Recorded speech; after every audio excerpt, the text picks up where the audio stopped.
Jangan lupa subscribe YouTube channel Metro TV News dan nyalakan notifikasi. Apa tindak lanjut setelah penangkapan dan bagaimana kondisi keamanan laut Indonesia pada saat ini? Kita telah terhubung melalui sambungan telepon dengan Kepala Badan Keamanan Laut atau Bakamla Republik Indonesia, Laksamana Madya Aan Kurnia. Pak Aan, selamat pagi. Selamat pagi, Mas Kevin. Ya, Pak Aan, perkembangan terbaru setelah penangkapan kapal berbendera Iran dan Panama ini seperti apa kelanjutannya, Pak? Baik, terima kasih, Mas Kevin. Jadi perlu saya jelaskan dulu sedikit di sini garis besarnya. Jadi kedua kapal berbendera Iran dan Panama ini tertangkap tangan oleh kapal patroli Bakamla. Setelah kita dalami, ini mempunyai dugaan kuat melaksanakan pelanggaran hukum internasional dan nasional Indonesia. Jadi yang pertama, kapal ini melanggar hak lintas alur laut kepulauan Indonesia. Ini melanggar hukum internasional, ya. Melanggar UNCLOS, yaitu United Nations Convention of the Law of the Sea. Seharusnya kapal-kapal mempunyai hak lintas alki. Dia harus melintas dengan secepat-cepatnya, tidak boleh berhenti, tidak boleh melaksanakan kegiatan. Nah, kedua kapal ini justru dia lego jangkar dan melaksanakan ship to ship atau melaksanakan transfer bahan bakar. Nah, ini kalau dia melaksanakan transfer bahan bakar di wilayah Indonesia, ini melanggar aturan kepabeanan yang ada di kita. Baik. Berikutnya yang kedua, dia menyembunyikan identitas. Nah, jadi nama kapalnya ini ditutupi oleh kain. Memang sudah ada niat yang kurang baik. Nah, pada saat didekati oleh kapal patroli Bakamla KN Marore, begitu dia terlihat tertangkap tangan sedang melaksanakan ship to ship atau transfer bahan bakar, dia berusaha membuang bahan bakarnya ke laut. Nah, ini juga sudah melanggar lagi oil spilling. Ini melanggar hukum internasional juga, kemudian juga melanggar aturan atau undang-undang yang ada di Indonesia. Ya. Nah, kemudian kapal ini setelah dugaan kuat melanggar aturan internasional dan nasional sendiri, saya perintahkan untuk kapal Bakamla ini untuk mengawal kedua kapal ini ke Batam. Kami sudah berkoordinasi dengan teman-teman dari Angkatan Laut, juga dibantu dengan pengamatan dari udara, dengan helikopter maupun KRI. Ini bisa dilihat videonya, ini diambil dari heli TNI Angkatan Laut.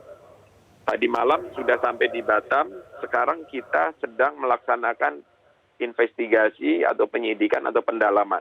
Tentunya melibatkan dari Kementerian Luar Negeri, Kementerian Perhubungan, dalam hal ini Hubla, kemudian Kementerian Keuangan, Bea Cukai, kemudian Imigrasi, ESDM, Angkatan Laut, dan Polri. Jadi semua kita libatkan di sini untuk sama-sama mendalami permasalahan yang ada di dua kapal ini. Pak Aan, apakah sudah mendapatkan jawaban, Pak Aan, dan juga penjelasan mungkin dari pejabat di Iran maupun Panama terkait dengan aktivitas yang dilakukan oleh kapal mereka ini? Seperti yang sudah tadi saya sampaikan, jadi memang dari pihak Iran melalui Kementerian Luar Negerinya, saya juga sudah berkoordinasi dengan Menteri Luar Negeri kita, bahwa dia kan menanyakan alasannya kenapa kapalnya ditahan. Saya jelaskan seperti itu. Yang pertama, dia melanggar hak lintas alki, kemudian dia melaksanakan ship to ship, kemudian dia juga melaksanakan oil spilling atau pencemaran di sana. Jadi cukup bukti dugaan dia melanggar ini cukup kuat, itu alasan kita. Baik, ancaman hukuman yang kira-kira akan diberikan kepada dua kapal berbendera asing ini bagaimana nanti, Pak Aan? Nah, ini mohon waktu. Jadi hari ini saya dengan kementerian lembaga yang terkait ini akan mendalami. Ya, jadi sampai sejauh mana pelanggaran yang sudah dilaksanakan oleh mereka. Tentunya mereka juga punya alasan dan lain sebagainya. Nah, cuman saya yang curiga ini kedua kapal asing ini kok bisa berada di perairan Indonesia. Nah, ini saya masih mendalami apa ada kemungkinan melibatkan dari pengusaha atau orang Indonesia sendiri tentunya. Karena ini tidak mungkin dua negara kok bisa bermain di perairan kita. Tapi sudah ada indikasi ke sana, jadi mungkin ada orang ketiga dalam hal ini orang Indonesia atau agen Indonesia yang juga terlibat nanti di sini. Nah ini kami mohon waktu, kita masih melaksanakan pendalaman di sini. Kemungkinan bahwa ada pihak ketiga dan itu berasal dari Indonesia itu dasarnya bagaimana Pak? Karena curiganya karena kapal ini kan super tanker, Mas. Jadi kalau tadi ada foto itu dibandingin sama kapal Marore, saya punya kapal itu panjangnya 80 meter, cukup besar. Itu kalau dijajarkan mungkin 5 kapal itu baru sama dengan super tanker ini. Super tanker ini untuk anchor, untuk lego itu tidak sembarangan. Dia harus digait oleh pilot, oleh pandu. Nah itu kemarin katanya sudah ada pandu yang naik ke kapal itu. Pandu berarti kan dari orang Indonesia juga di perairan Pontianak itu. Nah itu yang kami dalami sekarang. Kami juga minta bantuan dari teman-teman Angkatan Laut dan Kepolisian untuk mencari ini siapa ini pandu dan lain sebagainya yang terlibat di sini. Oke, untuk salah satu kapal yang berbendera Panama, Pak Aan, ini awak kapalnya ini semuanya warga negara Tiongkok. Nah ini penjelasannya bagaimana, Pak Aan? Betul, jadi banyak kapal seperti itu. Jadi kapal berbendera Panama tapi krunya warga negara Tiongkok. Nah ini juga kemarin karena ini kalau kapal ini berlaku hukum negara di sini, hukum bendera.